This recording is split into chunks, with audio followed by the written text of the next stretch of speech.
Ja, wir haben hier den Jaguar 99 TerraTrack heute in der Maisernte.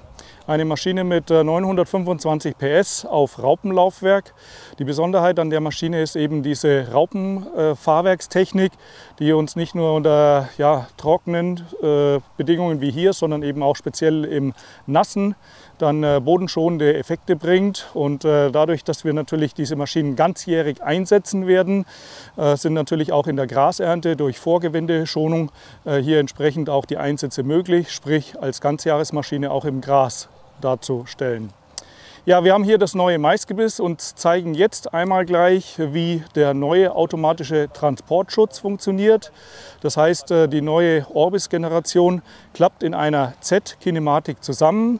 Das Klappen dauert ungefähr 25 Sekunden plus etwa 5 Sekunden für die automatische Schutzeinrichtung. Und dadurch, dass der Fahrer nicht mehr absteigen muss, wir also alle Teile hier komplett auf der Maschine mit dabei haben, sind wir natürlich extrem flexibel. Wir sehen hier in gerade mal 30 Sekunden ist die Maschine einsatzbereit, das heißt abfahrtbereit vom Einsatz dann auf die Straße, ohne dass der Fahrer absteigen muss. Ja, und damit mit dieser Maschine natürlich hier in 3 Meter ideale Lösung, damit wir eben auch in puncto Ausnahmegenehmigung hier keine weiteren Auflagen erfüllen müssen. Wir haben eine zusätzliche Achse drin, sprich gesetzeskonform unterwegs und das Ganze alles in sehr, sehr kurzer Zeit und sehr flexibel mit 925 PS unter der Haube bei 9 Meter Arbeitsbreite.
Ja, hallo liebe Gäste, heute werden wir einen Axion 960 TerraTrack live in der Bodenbearbeitung sehen mit einem Horsch Tiger 6 Meter Arbeitsbreite bei ungefähr 14 cm Arbeitstiefe.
Jetzt gerade sitze ich auf einem Axion 960 Stufe 5, den wir heute vorgestellt haben. Niegelnagelneuer Trecker, neue Abgasnorm, hinten dran ein Horsch Grubber, 5 Meter Arbeitsbreite, gute 12 cm tief.